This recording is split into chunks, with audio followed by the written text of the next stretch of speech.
Well, hello everyone. Welcome back to Linda's Do Plants for You. I hope you're all having a nice weekend so far. Today, I have a lot to do and a lot to share with you, and I've had to really think this through because I know some of you like really long videos, but if I had to do everything on one video that is waiting for me, we'd be here for 4 or 5 hours. So honestly, that's not feasible. And so I just decided I would choose what my most immediate things are that need to be accomplished, and that's what we have in front of us.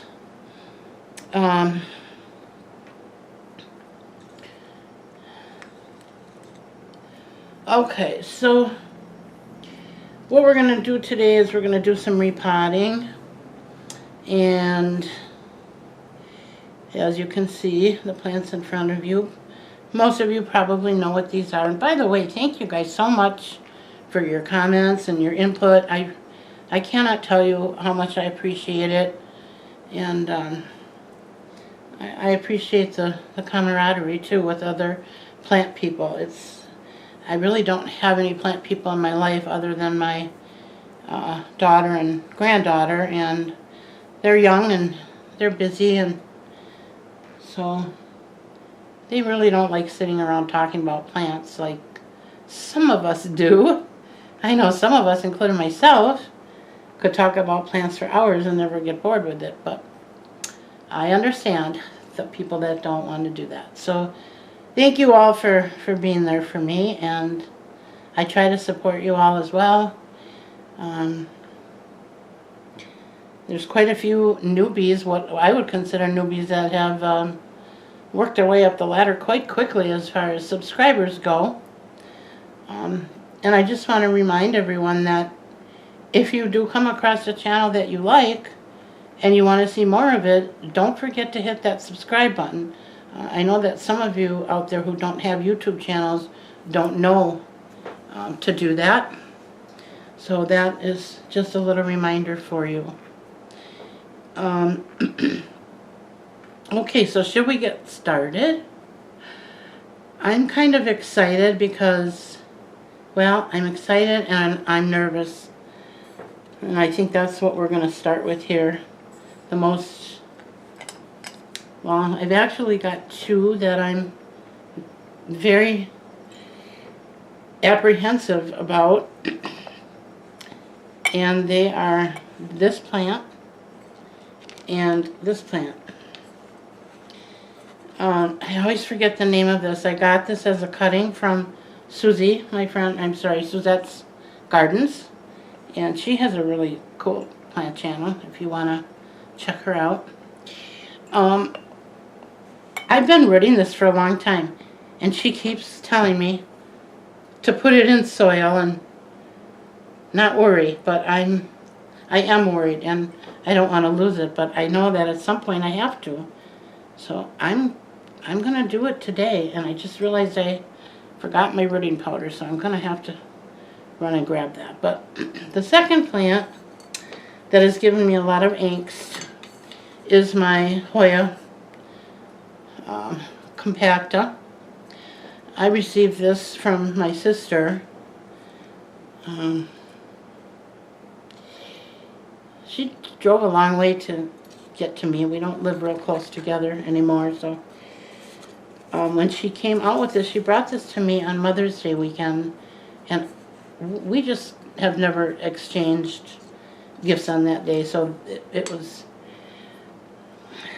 it wasn't just for Mother's Day, it was for a lot of other reasons, but it brought tears to my eyes. I couldn't believe that she even thought to buy me this, let alone deliver it to my house. And she visited for a while. We had some time together, and that was really nice. This is the plant, and I've had it in this jar, glass. This is what it came in. It's actually got holes in the sides, and so it can be hung. And I thought about putting soil in here and then hanging it up and just leaving it in this vessel. But I'm a little bit worried about mold. I'm thinking since there's water in it anyway that it shouldn't be a problem, but I'm just not sure. I've never had this plant before. I've seen it many times on the television, YouTube, and I thought about buying one years ago, but I have kind of shied away from them because pretty much everyone I've ever watched that has this plant said that they are susceptible to mealybugs, and I can see why, because of the structure of the plant. So I've kind of stayed away from it as far as the big, full, gorgeous plants. But because I have this one now, and it means so much to me, I'm just going to keep an eye on it and hope it doesn't happen, and if it does, we'll deal with it. I mean, mealybugs aren't the worst thing in the world if you catch them right away. They're easily removed, and as long as you don't have a horrible infestation, it's not that big of a deal. If you have a big, huge plant, it might be, but I know these are rather slow growing, so I don't expect that to happen anytime soon. What I do need help with from my plant friends, and I guess we can get to this when I take it out of here, but it's quite long, and I'm thinking I should cut it about halfway and try and root that. But I'm not sure if I should do that while I'm repotting this or give it a little while to get over the going from the water to the soil and then try it. So I just don't know, friends. I just don't know. If anyone has ever had one of these and had luck with repotting it and propagating it, can you please let me know? Because for today, we're just going to put it in soil because I know I do need to get it out of this jar. And once I hear from you all, if I feel like I'm getting some good advice from people who know about this plant and they tell me to cut it and go ahead and stick it in the soil, then that's what I'm going to do. All right. And then we've got, let's just move these out of the way here without damaging them. They are so dainty and frail. That's one of the things I like about that plant. Then we have some sansevierias that I showed you in my small plant haul the other day. This one's called a black jade, and I really like this. I don't have this one. So this one I'm going to keep. I bought three sansevierias, and I let my youngest granddaughter pick one of them out because her mama said she wanted one for her bedroom to put on her bookshelf. And I believe this is the one that she picked out. So, and this one I'm giving to her mama. Now, Naraya, if you're watching this and I got these backwards, you just let your mom know that I got it backwards and let her know which one you actually picked out. Because Grandma's memory is not the greatest anymore, and I want you to have the one that you picked, okay? All right, and then this one, you'll recognize this, most of you, as a cylindrical sansevieria. I've had this in my bathroom. It started out a very tiny plant. I think there was only three leaves, three growths, and they were braided together as you normally find them. And although I like the braided look, I think it's a little too contemporary for my house. I have a very old-fashioned home and a lot of antiques and old-fashioned things in it, and it just, for some reason, it just didn't seem to go in here. It's just not me. So I took it apart, and you can still almost kind of see where the original ones were braided. There's a little bit of a kink in them yet. But I've gotten a ton of new growth. Now the other thing that I think I'm going to do is cut off these dead tips. And I've done that on my Sansevierias with no problem. When I do it on a leaf like this, I cut it on an angle so that it has a tip on the end. So that it still kind of looks the shape it's supposed to be. And I do that with a lot of plants. I do it with my spider plants and any plant that's got a, you know, like a point. If you're cutting off part of that leaf, I think it looks better if you try to cut it in the shape of the leaf, then it's not so noticeable. So that's what I do. All right, and then on this plant, I don't know if it's outgrown its pot. I don't know what the roots look like in here, but I do know it's drying out every day. Now, yes, I have it in terracotta, but it's in the bathroom, so it shouldn't be drying out every day. So I'm thinking it needs to go in a bigger pot. And I also am not liking how this looks. And I know a lot of people like this patina, and I do like the patina on old things, and I do like it on this pot. But for some reason, it does not go well in the bathroom and with this plant, at least not in my mind. My bathroom is like a pale yellow, and I have dark fixtures in there that probably need to be replaced, but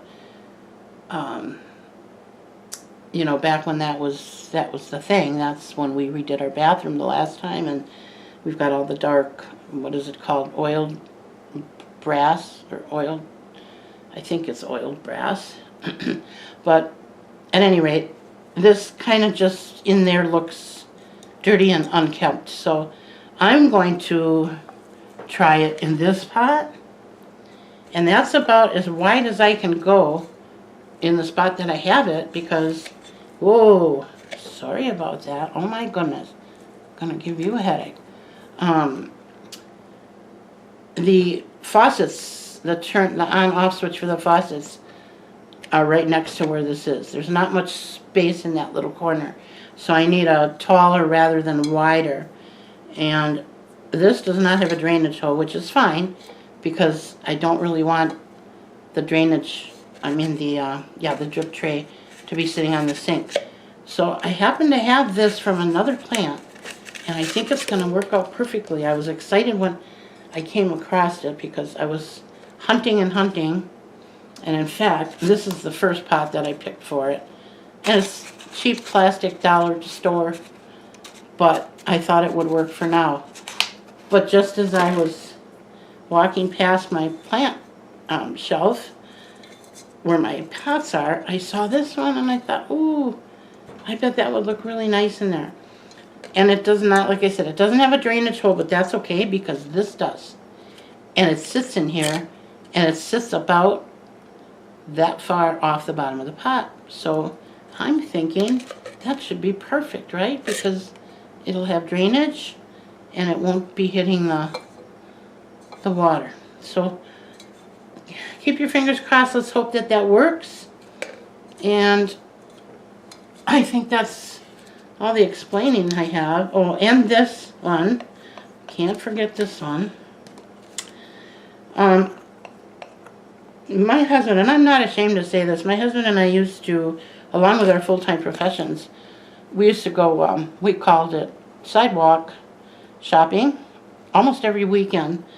We were in 5 different antique stores at the same time, and I sold and collected a lot of the feminine, mostly linens, and things you would find in a woman's bedroom or dressing room or dressing table. Hats, gloves, purses, things like that. And I refurbished the old hats. I brought them back to life if they were damaged, and I really, really enjoyed that. And I missed it, but I'm not able to do that anymore. So anyway, the reason I'm telling you that story is I have 2 granddaughters that both took after us in that respect. And but my little granddaughter, the 8-year-old, we had to teach her that, you know, there's certain garbage cans you don't dig in because you don't know what's in there. And actually nowadays I'd be very leery about bringing anything home from the curbside just because of the massive increase in bed bugs and roaches and things like that that you could potentially bring home to your house. So probably not a great idea to do that anymore, but years ago we had lots of fun. We got a lot of really, really nice things, and we fixed them up and resold them, and we that was our hobby. All right, this plant is going to be for my daughter. She likes this style. I don't remember where I got this from. I believe it was one of those plants. I know I had like 2 or 3 of these in one pot, and I think it was one of those plants that I bought. You know when you go out specifically to buy a plant and you don't find anything, but you're not going home empty-handed? That was this.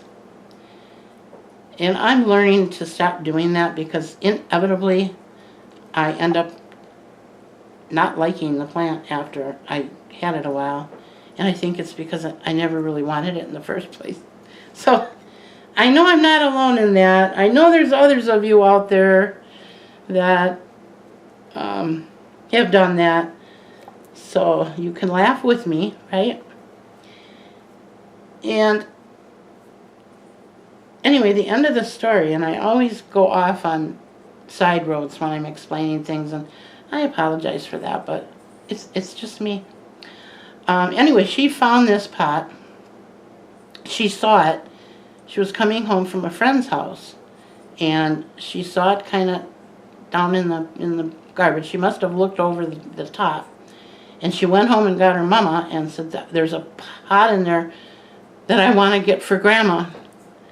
And my daughter, who doesn't do dumpster diving or curbside shopping, was a little uncomfortable with the whole situation, but she helped her pick it out, and she helped her bring it home. And when it was already painted, but she wanted to put her name on it, so she did. And it says,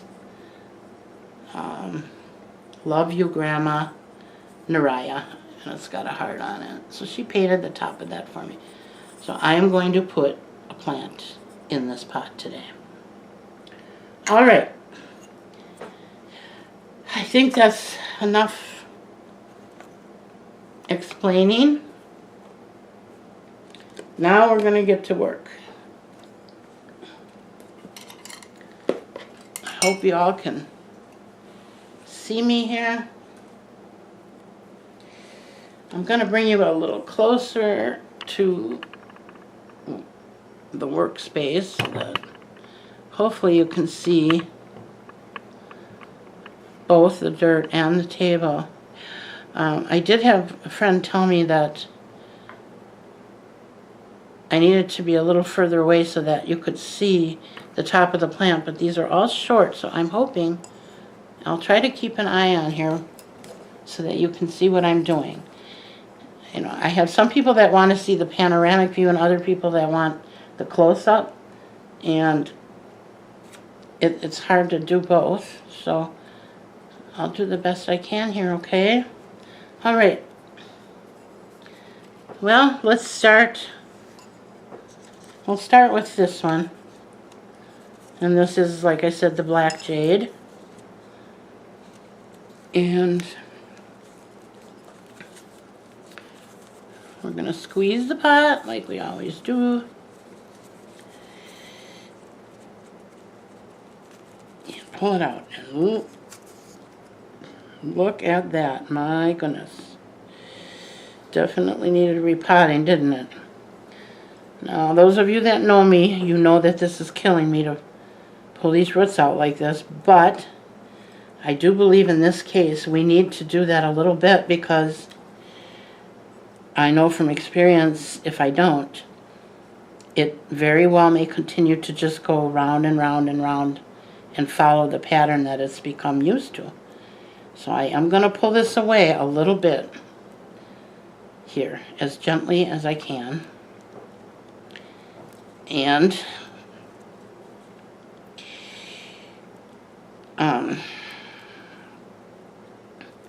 hopefully that will reroute the roots a little bit.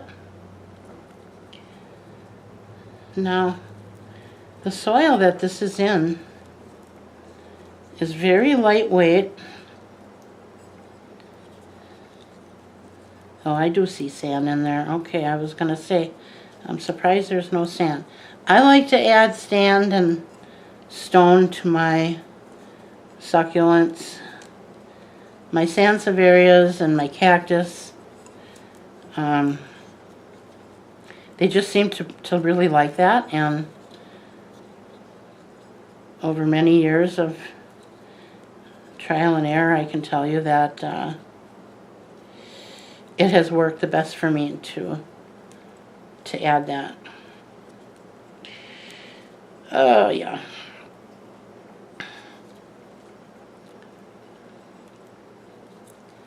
All right, I think we got it pretty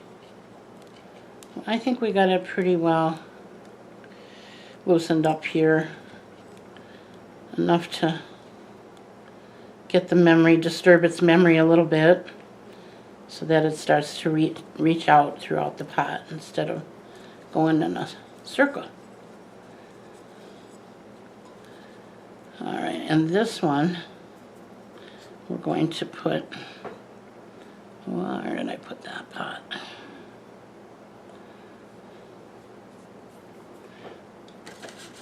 Oh.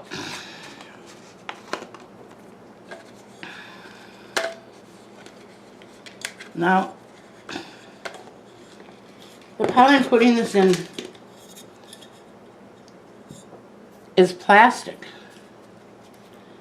And as much as I really don't care for plastic, I've been using them more and more for different reasons. And this time I'm using it because I don't have a terracotta pot this size that's free and available to use right now. So for right now, we're just going to put it in here. My husband drilled a few holes in it a little while ago, and you can see the bottom cracked a bit, but that's no big deal. It's going to go on a saucer anyway, so we're just going to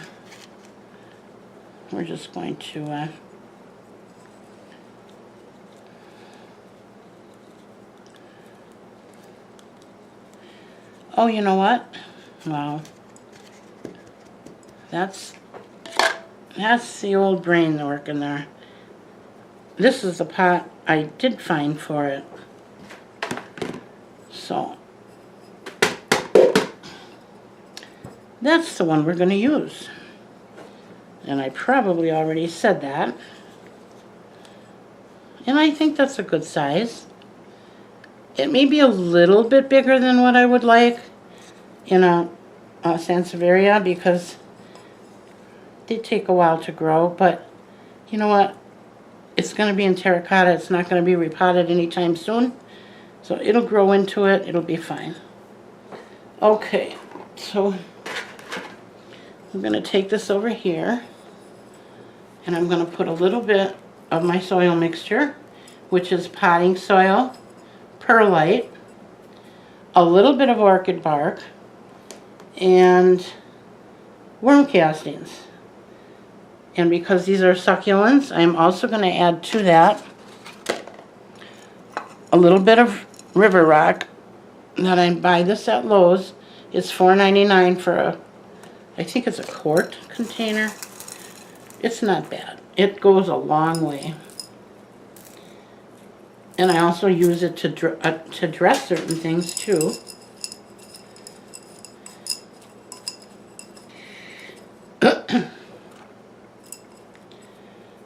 To dress the tops of some pots for decorative purposes.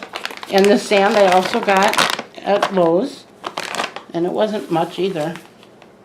Or no, I take that back. I got this one at Stein's, and I don't remember how much it was, but I know it wasn't real horribly expensive. Maybe it was $6.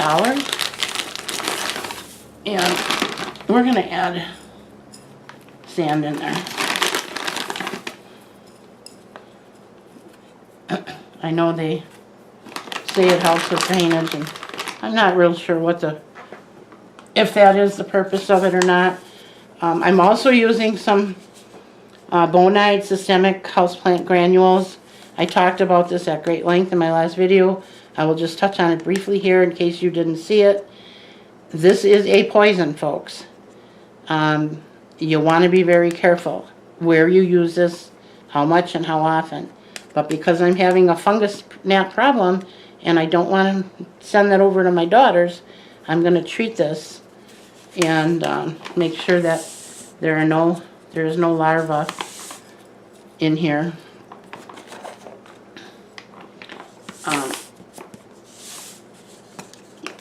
To hatch once she gets it to her house. I just sprinkle a little bit of that in there, and then I add a little bit of soil. I've been reminded by a viewer to be careful and not be mixing it with my hands, and I appreciate that reminder.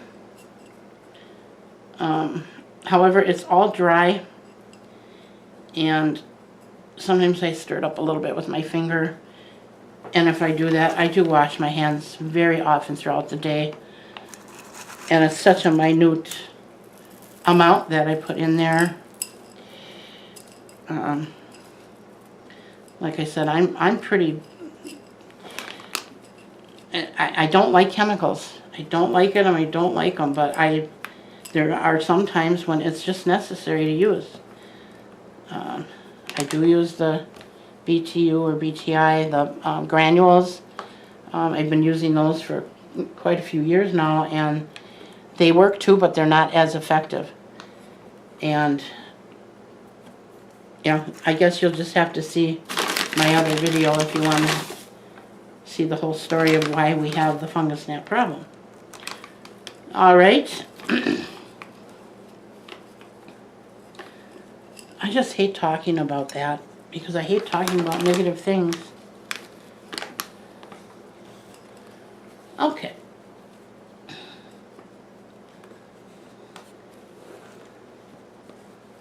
Now, I have that camera with that flip screen, so I'm looking in there and it looks to me like you're able to see what I'm doing where I have this. I hope so. It's going to be a long video.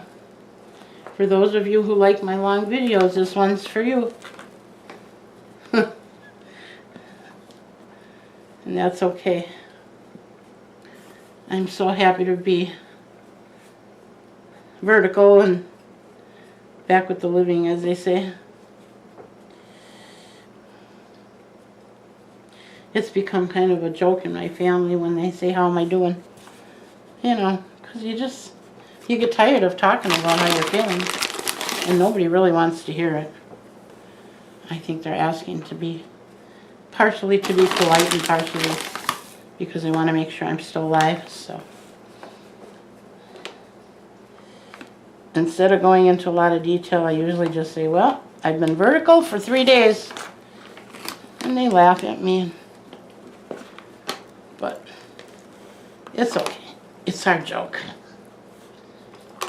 And it adds a little humor to our world, right? All right, folks, I think that's another problem I have. I gotta stop doing that. I always get too high with that dirt. I'm gonna take a little bit out. And even though it does settle, it doesn't settle that much. And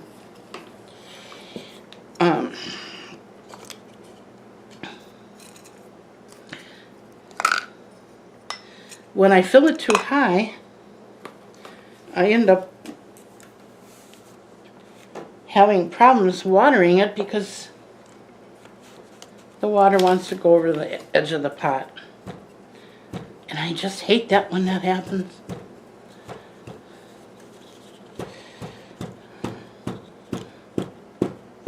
I think I probably could have put this plant down a little deeper, but That's all right. We're gonna leave it. Okay. There's one. I think she looks pretty good. All right.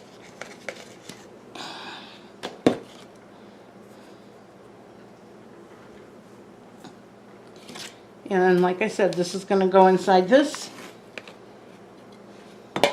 So I'm going to fill it here and then set it in there, so that'll keep down a little bit on the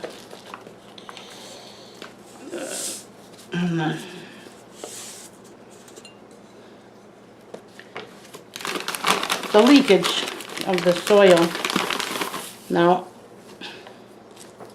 I do also sometimes use screening. Sometimes I use paper towel. Sometimes I use coffee filter. Sometimes I don't use anything.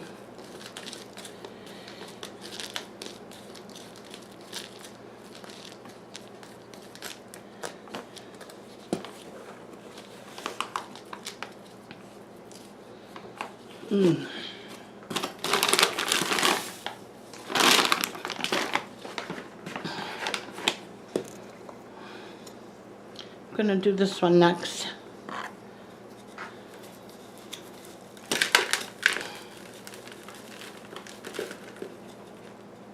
Oh boy.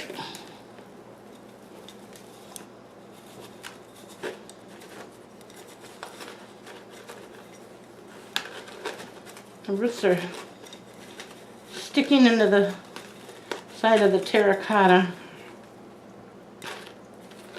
I lost a few. Oh well. That happens.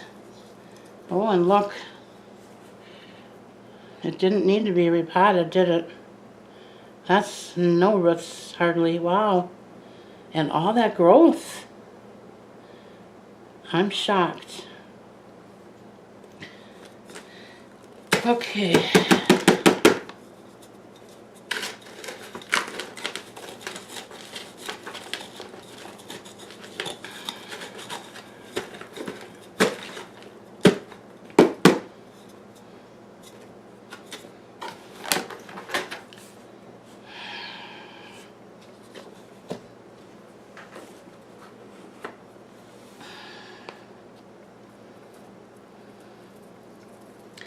You know, that's very interesting.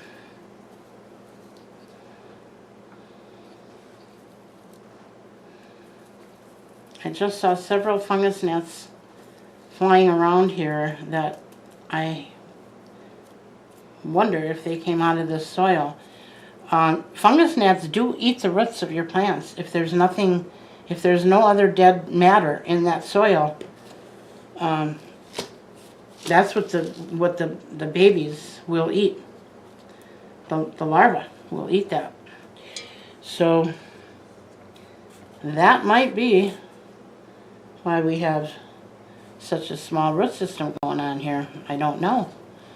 I've never seen a root system of this type of plant, so I'm not sure. But I'm going to put it in this pot anyway. And as long as I don't overwater it, it should be okay. All right. You can see those roots. Not a lot there, right? But a little extra monite in there.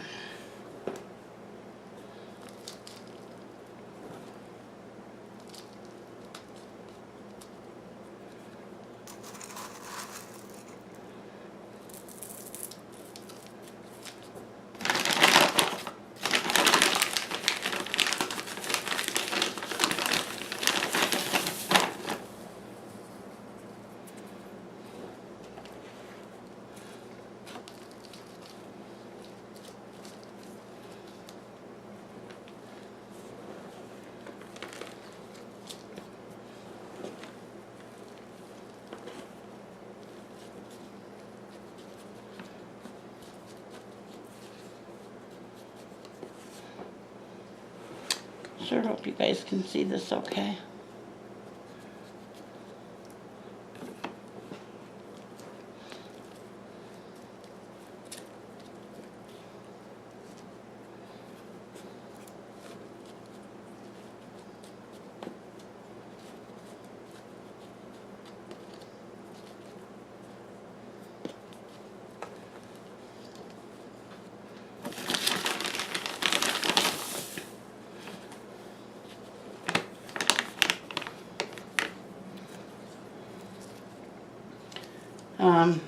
The sand also keeps the fungus gnats from going into the soil. It just detours them a little bit. And at one time, quite a while ago, I did use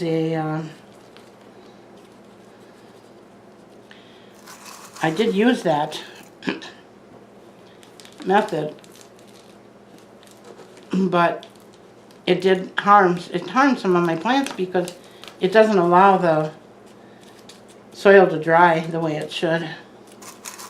And I ended up losing a few plants because of it. I have also used the Diatomaceous Earth. In fact, I believe that is the first thing I ever purchased when I got my first fungus gnat problem. And yes, that does work, but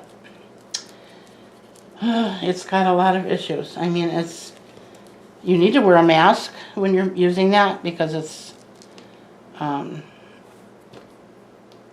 very, very, very fine dust. It's fine like powder, like a flour.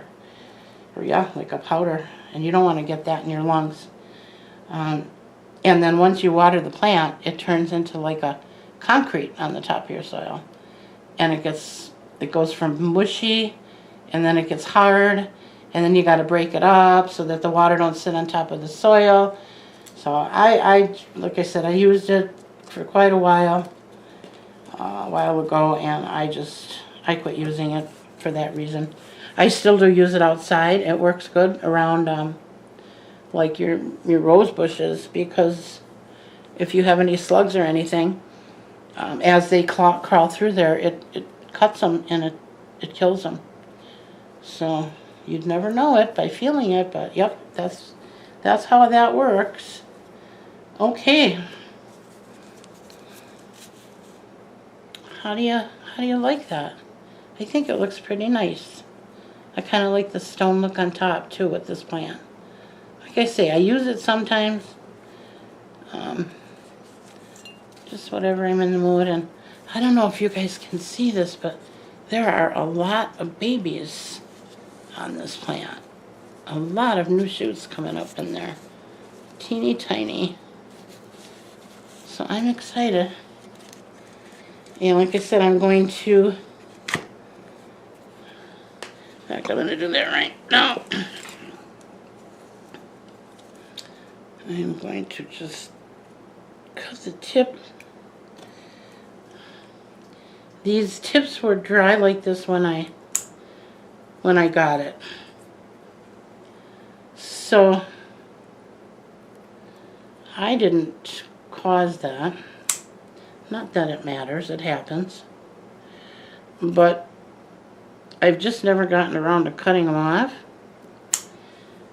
And I wondered if I cut them, if they would be okay, and I think they will. I've done this with other Sansevierias with great success. And the very tip does callus, but usually just the very tip, just this part. So then you almost can't tell that you did that. So we'll see. I think it'll be okay.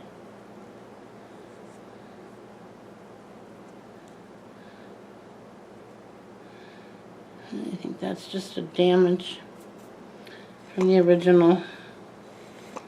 It wasn't in real good shape when I got it, but I wanted one, and I hadn't seen them in a while. So I thought, what the heck, right? Uh-oh. Don't know why that's doing that.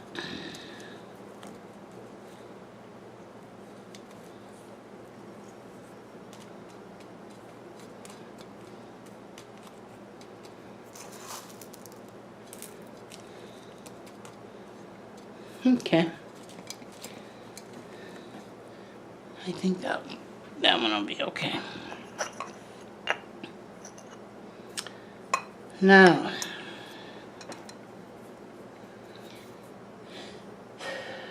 this one I am going to wash this out, but not right at the moment. Those of you that know me know that I always start with clean pots.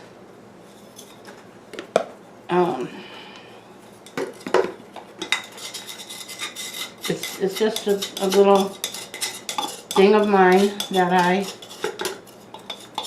I know that many people use pots from one plant to another with no issues whatsoever. And so I don't judge people. Whatever your pleasure and however you do things is how you do them, and it's up to you. But I myself I just feel better starting with a clean pot, and then I know for sure there's nothing in it. Oh, and I was starting to tell you how the roots were growing into that terracotta, into the side of it, and that reminded me of my Hartley philodendron I've got over my kitchen sink, and it's growing up the sides of the cupboards and around the window. Well, a couple weeks ago I was wondering how it was growing so straight, and it was kind of a conundrum, and I'm looking at it and thinking, why isn't that, I wanted it to arch over the corner, but instead it kept going straight up into the ceiling of the little alcove there. And when I got a little closer and I put my glasses on, I could see the roots of the plant were actually digging into the paint. I have never seen anything like it. I've seen it happen outside, but never in a house. But you know, our cupboards are very old, and they've got probably, trying to think how many times I painted them. And I believe it's 4. Yep, this color it is now is the 4th time I painted them since 1985. So that's a lot of coats of paint, and it's latex, so it kind of gives a little. So that's what it was doing. The roots of that philodendron were digging into the paint, and they looked like little claws almost, the roots, and they were hanging on. And I had to use my butter knife, like I always use for everything, and I very gently kind of went up underneath it, and when I pulled back on it, it actually had a little resistance. So it was really in there. It was really hanging on. It's a good thing I noticed it when I did. I don't know how deep that would have went in there. I don't think it would have went through the wood, but you never know. They're just old plywood cupboards. Nothing, not like they're solid oak.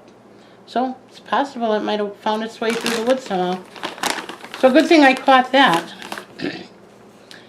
Oh, just a little funny little story for you. All right, I need to stop yakking and get this done, or we're going to be here all night.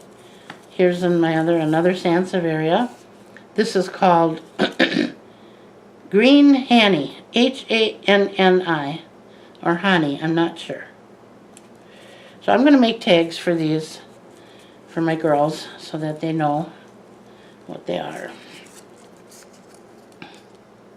And I'll have to remember myself.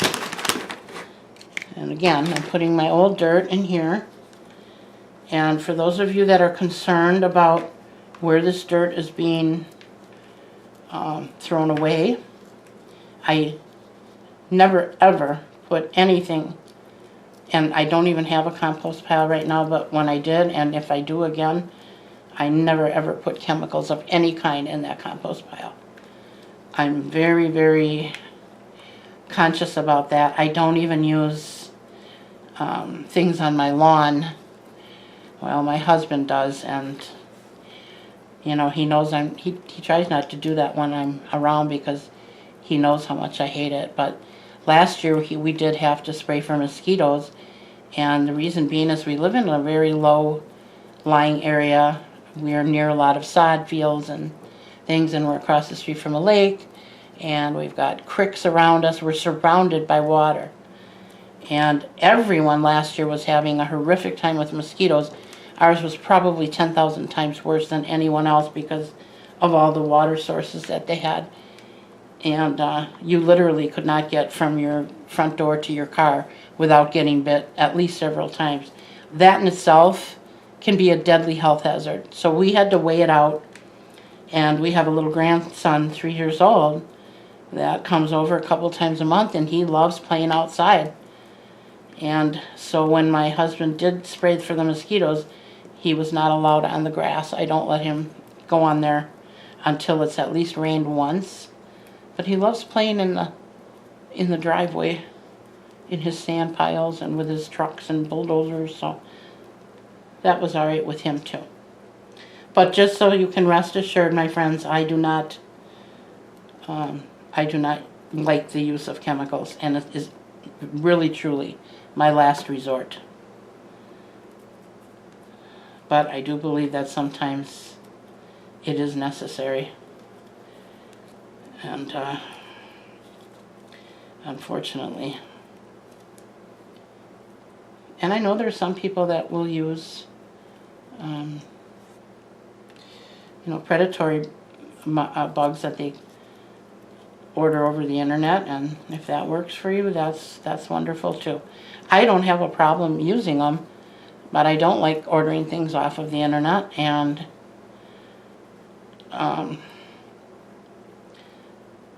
I'm just not sure if it would be effective because I know people that have used them and they still had the problem.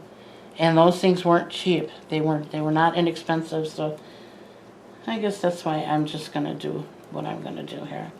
Now, in this case, because I have it out of the pot and because it's got this big gouge in here and I'm giving this away, I'm going to just take that right off of there.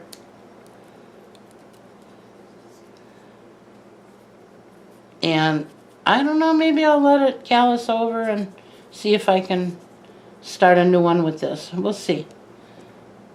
We might. I don't like to throw plants away. Alright, I think that's pretty good. Oh, let me do this trimming before I put her in the pot too. This is a good example of what I was talking about before. You see this leaf. Hopefully.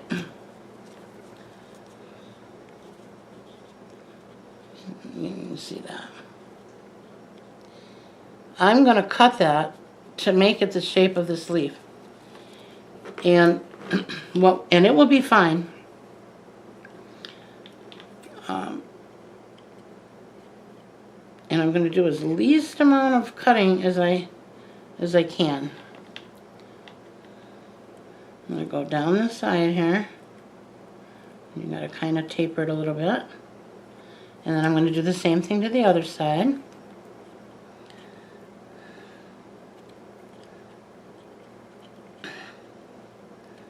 This is hard to do, to hold this and cut it and trying to get it in the camera lens all at the same time.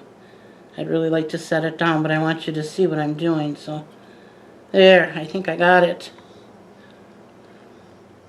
All right, and then I'm going to cut.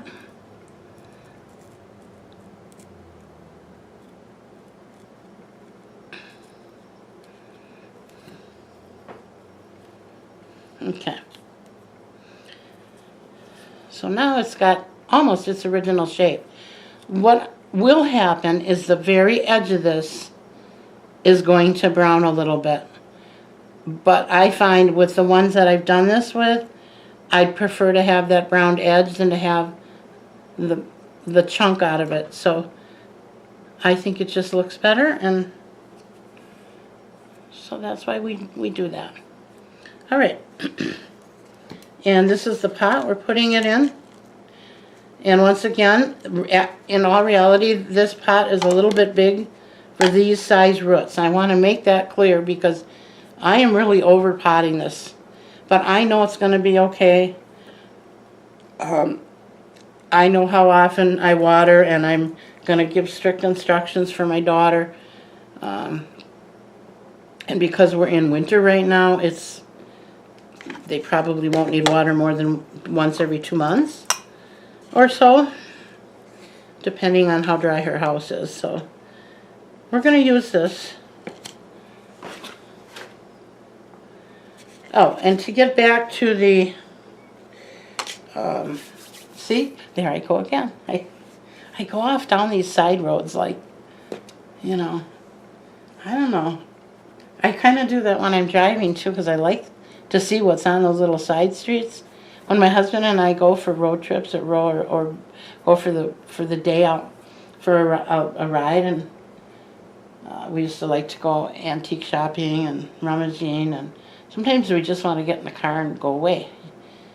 And we always took the side roads. We hated being on the main highways where everybody's got to be somewhere in 5 minutes. And I mean, they're good when you're working and you got to be somewhere in 5 minutes, but when you want to be on a little mini vacation, the last thing you want to do is rush around. So we always took the little side roads. And I do that when I talk too, don't I? I take the little side roads, but you're probably used to that by now. Anyway, the soil that I took out of these, I am not keeping. And the way I dispose of it is I put it in a bag, and it's tied up. It's biodegradable. It will eventually, you know, break down over years and years and years. So I'm not too worried about contaminating the landfill or anything like that, okay? I just want to, because it has been brought to my attention, I thought I should address it. And I do appreciate that it was brought up, because I think there are people who don't know and they don't realize you have to be very careful when you're using chemicals like that. Don't wash them down your sink, and don't don't throw that dirt on your compost pile or in your garden or in your yard, especially if you have well water. And you don't want to wash it down your sink, because it's going to go into the sewers and into the waters that we eventually drink. And we've got enough pollution going on. So when you do this, you just put it in your biodegradable bags, you tie that up, and then wipe this out with paper towel. Don't rinse it down the sink. And that's what I do. So, all right, I'm going to fill this pot now. And we're going to do the same procedure here, because we want to get rid of those gnats once and for all. And I promise you, once we get rid of them this time, I'm reasonably sure I'm never going to have them again. And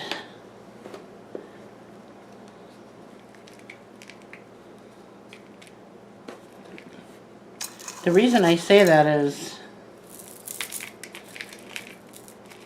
I used to make it, I mean, it was pretty much a self-made rule for me. Whenever I bought a new plant, I used to keep it in the bag for anywhere from 7 to 10 days. I would open the bag, you know, and I would roll down the sides and things and get it acclimated. I don't think we really need to do that anymore, especially unless it's very, very cold outside or whatever. But we used to always do that. We would acclimate the plant, and we would keep them in that plastic, because if there were any bugs and they hatched, they would hatch in the bag. I know it's hard to do. You know, we want to just get them, we bring our plant home and we want to play with it, I guess, sort of. And I get that. But I don't know. I don't. Well, and then, you know, there's the other food for thought. I know Suzette does not do that. The first thing she does when she gets home with a new plant is she repots it and feeds it and washes it. And, you know, that works too, because if you have anything in the soil, if you're taking that old soil off, whatever's in there is going to be gone. So I guess you could do that method as well. And maybe I'll do that next time. But bringing them home and just setting them somewhere and leaving them in the pot is not going to do it, because whatever's in there is going to hatch, and you're going to have them, you know, in your house, and it could very well infect your other plants. So I don't know. I feel like I'm going over the same things over and over in my videos, and I hope I'm not, and I really hope I'm not,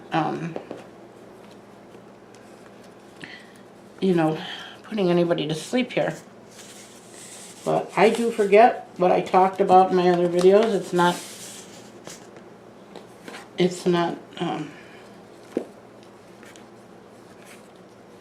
I don't want to be redundant, and I sometimes forget what I already covered, and I guess it's better to cover it twice than to forget and not cover it at all, so I'll just leave it at that. Alright, I gotta get moving here. I know I said this is going to be a long video, but I think it's going to be even longer than I thought. Okay.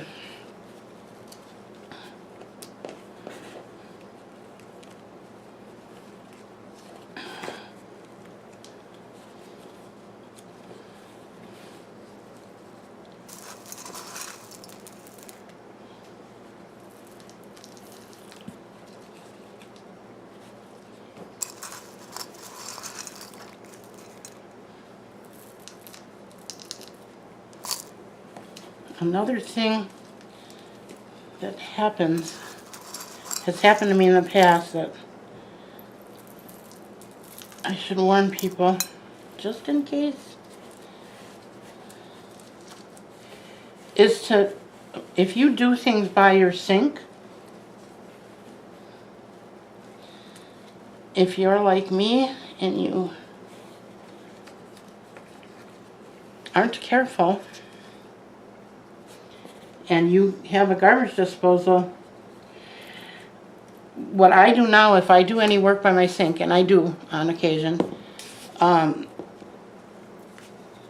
wasn't careful, and I ended up getting one of these tiny little stones, and I'm talking tiny. I'm talking, let me show you in what I'm talking about here.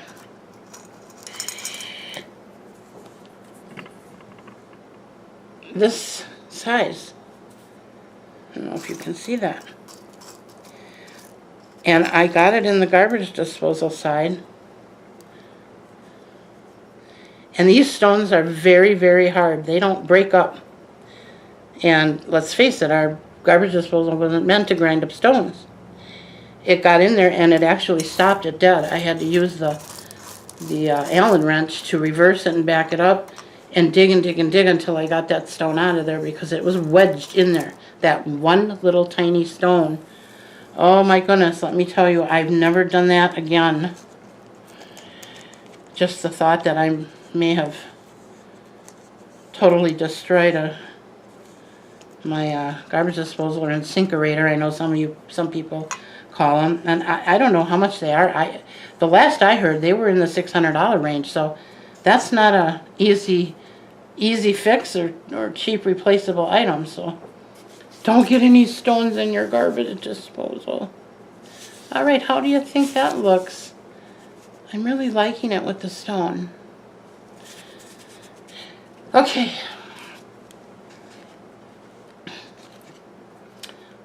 You know what? I'm going to save that for off camera. I feel like we're getting really long.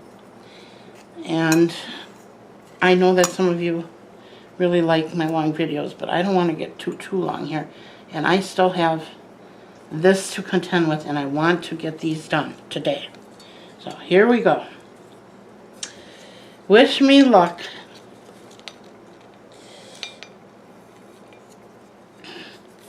I really hope it's not too late. I hope that I didn't wait too late to do this, because, folks, I'm going to be very, very sad if something happens to this plant. So what I'm going to do now is I'm going to cut with my X-Acto knife.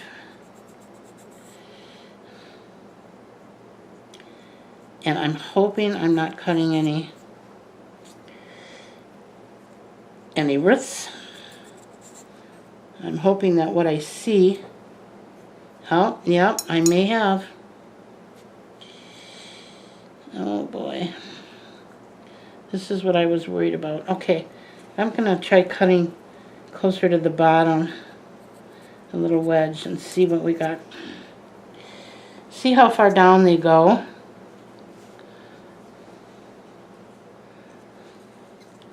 I don't see anything there.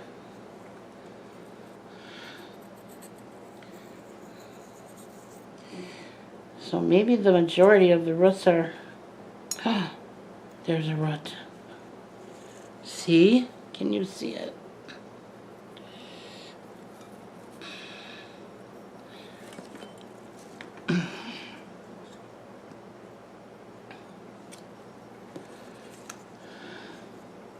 That's what I was worried about. You know, this is so soft, maybe I don't need to cut, maybe. I don't know what's better.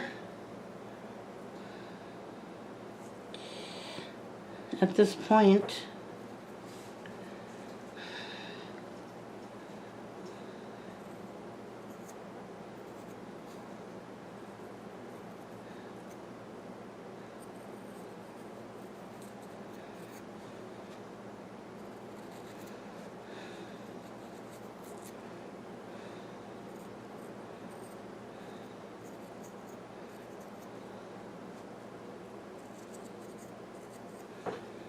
I know that I am cutting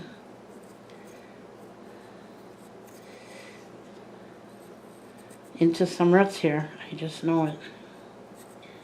Let's hope it's not too many and that I'm not doing too much damage. Like I said, I've never received one or purchased one growing in this flower foam. Not like this anyway.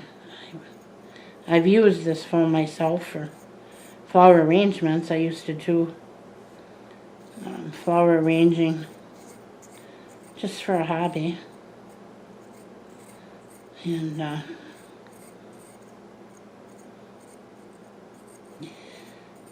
was fun too.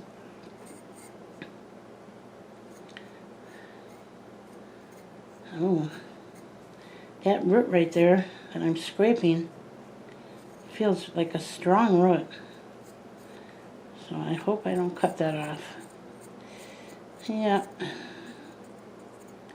And there's some side shoots there, it looks like. So I wish there was a way to melt this stuff off of here instead of what I'm doing.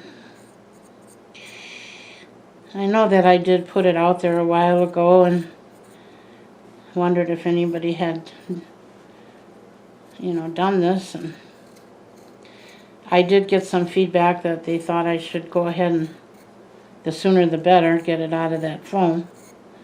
But nobody really gave me any tips on how to do that. So, you know, my grandma used to say, when you have to make a decision about something, if it's not an emergency, to really think it through. And if you aren't sure what to do, then do nothing for a while. And usually it'll come to you, the right thing to do, eventually. And you'll know it. So that's kind of what I was waiting for here, but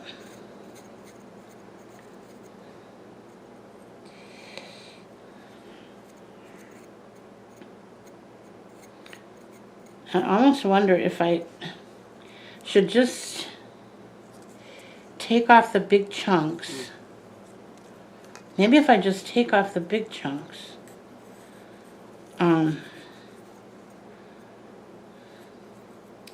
I wonder if I could get it off with water, or maybe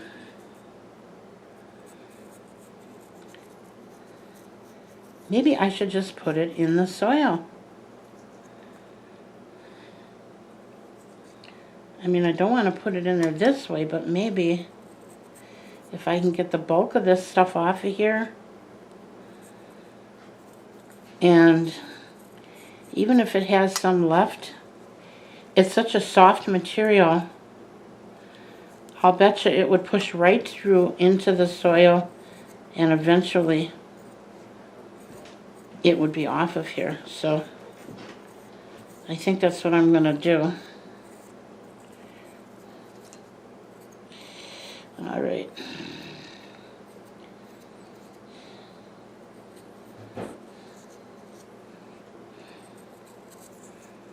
Okay.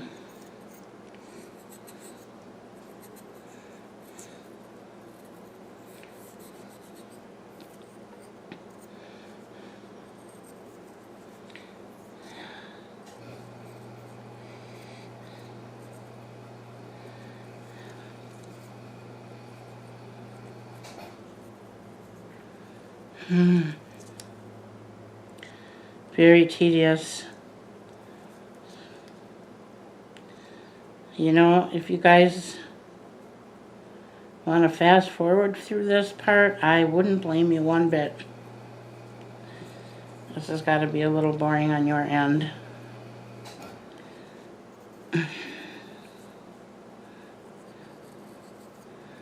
Maybe I should have done this first and made this video all about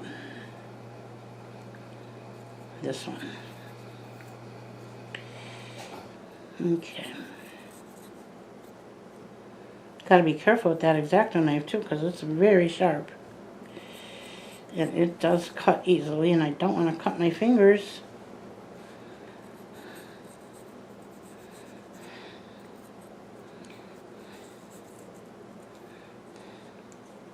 Don't see anything there.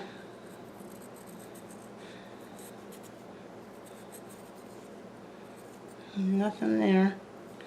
So it appears most of the roots are toward the top and on one side. So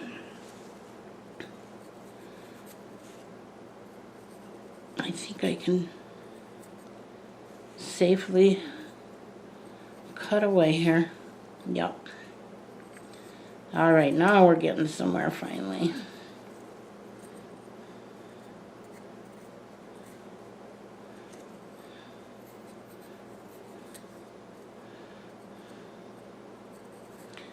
I don't really see. Oh, there's a little piece of root in there. Oh yeah, see where you can see here where it's sticking out where I cut it, but we've got quite a bit here, so I think the bulk of it, like I said, was on one side, and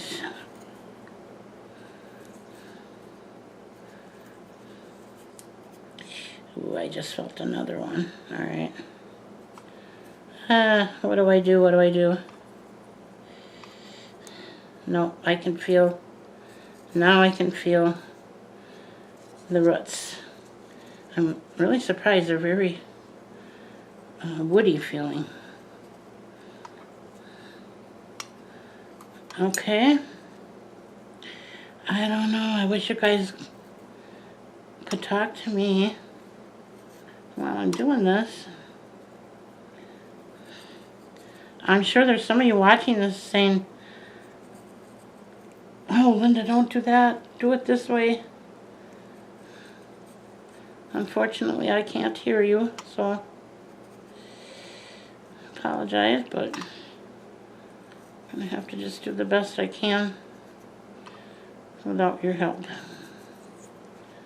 but I think we got it. We've been teaching our grandson this little saying. My granddaughter, his mother, used to watch Heidi with me all the time. One of my favorite old actresses, and we watched all the Heidi movies. And I don't know if some of you are old enough to remember it. And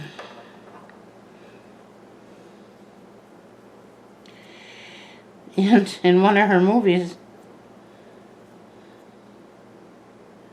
I think it was The Butler, and I think it was in The Little Princess. I'm not positive, but I'm pretty sure that was one. And the butler puts his finger on his head and like scratches his head, and he says, "By golly, I think we've got it." And it just struck me. And you know, we heard it so many times over and over. And one day my grandson was doing something, and he was, whatever it was, he was kind of struggling a little bit, and he finally got it. And my husband said, "By golly, I think you've got it." And it reminded me of that movie. So then I said it with a little bit of the accent. And then my little grandson said it perfectly with the accent. And I think his mom said he was walking around school saying that. So that had to be cute as all heck out. All get out. And I would have loved to have been there to see that. By golly, I think I've got it. I think you've got it. Okay. And I do. And look at that. I think that's good, right?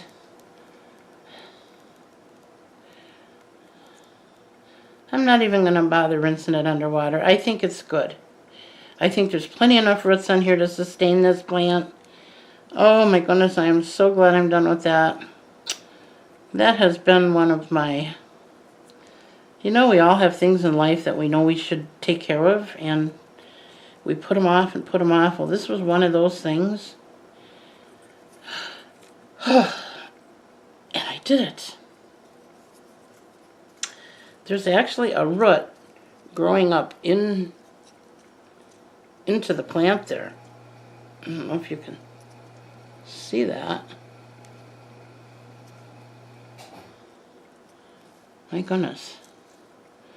Okay. So, all right, now the question is, what do we do with you?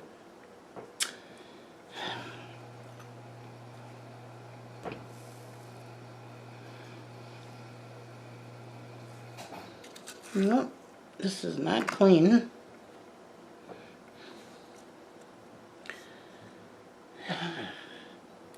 You know what, I'm going to wash this out quick because I do not want to put this straight in terracotta, only because terracotta dries out so quick, and because this plant has been in water this whole time, I'm afraid that it's going to be too much of a change. So I'll be right back.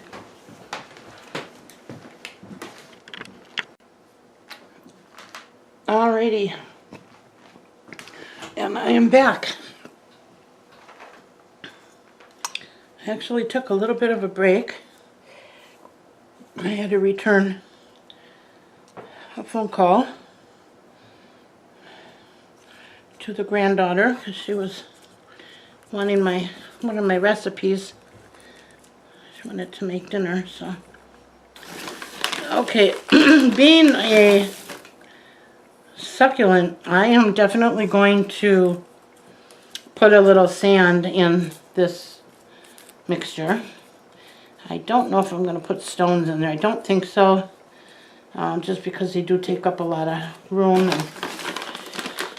And, I think I'm going to need as much soil as I can get here to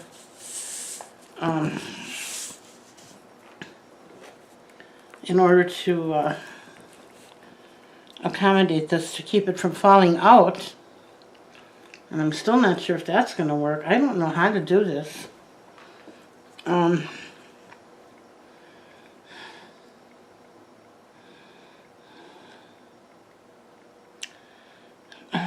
I want it to hang down eventually, so I don't really want to tie it up. Oh.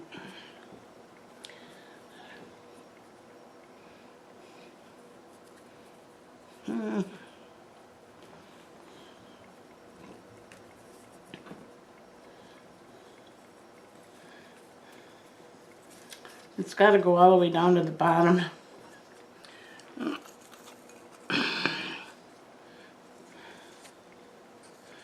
I'm going to make sure that I cover all these ruts. You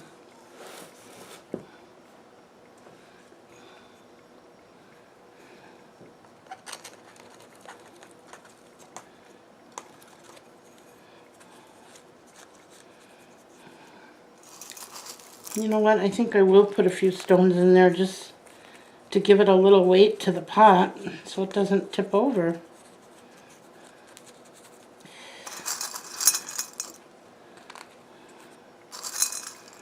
Not too many though.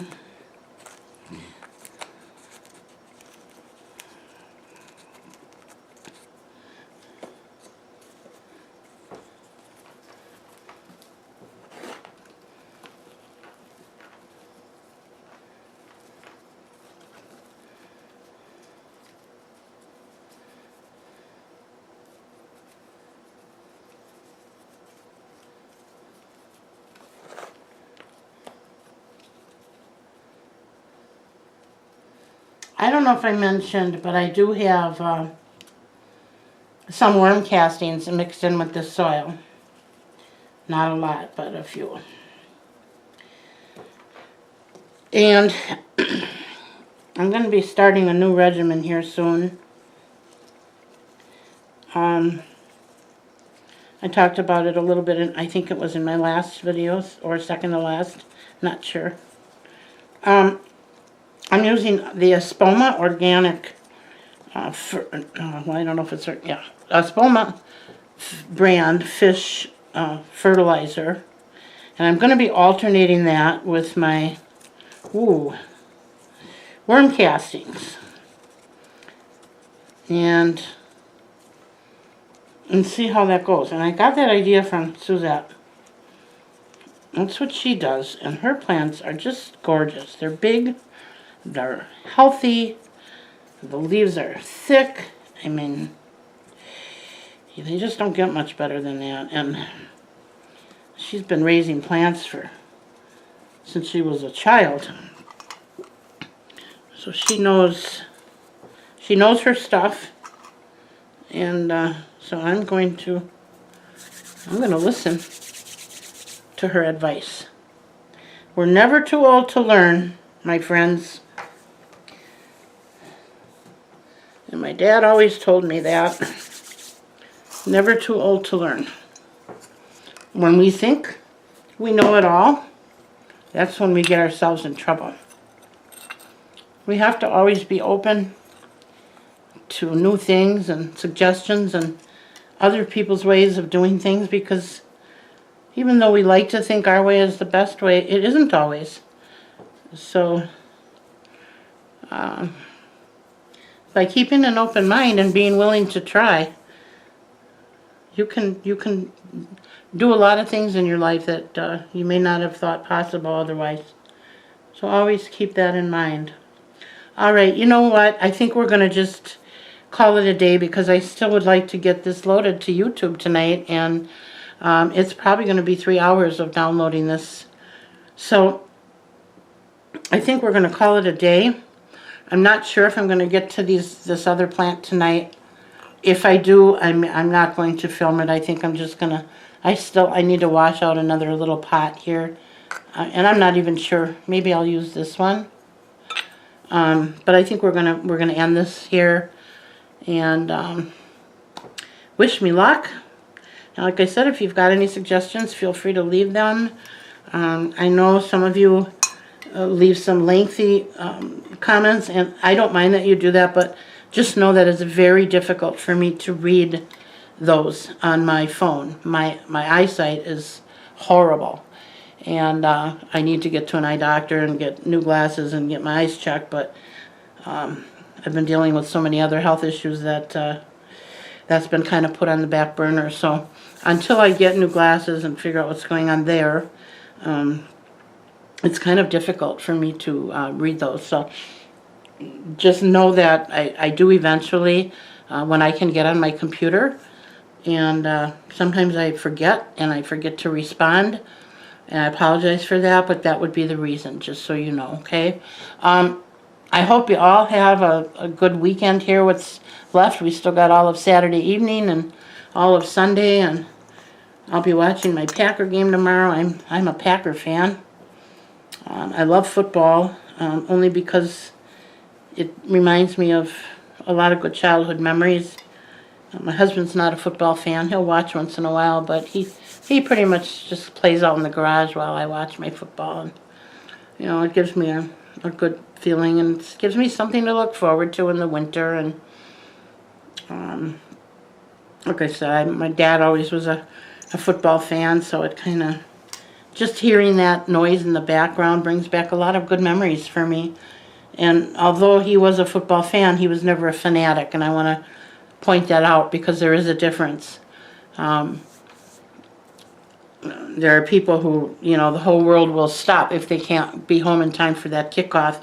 And if that's what their life is about, that's good, that, you know, more power to them. But that's never been in my house, nor was it for my dad. If, you know, Mom wanted to go, whatever, look at Christmas lights or do whatever, the family always came first. He wasn't, like I said, he wasn't fanatical about it, but he did enjoy the football. And my mom actually enjoys baseball. She watches it all year. And that for me is really boring. I don't know why, but I cannot sit through a baseball game. Excuse me. So we're all different, I guess. We all may have things that make us happy, which is good. All right, that's going to be it. I'm done talking now, and I'm going to say goodnight, and I'm going to go edit this and download it to YouTube, and hope that you all enjoy it. And I'll be back, and maybe tomorrow I might even do another video. I know someone mentioned they were anxious to see me do my video on my Hoyas, and I just want to say here, I'm not a Hoya expert, and I've only got a couple. I don't have a whole, you know, slew of them, but I do want to show you what I have, and I do want to talk about them a little bit. So come back if you want to hear about the Hoyas, okay? Alrighty, you all have a wonderful evening, and thank you for stopping by. Bye now.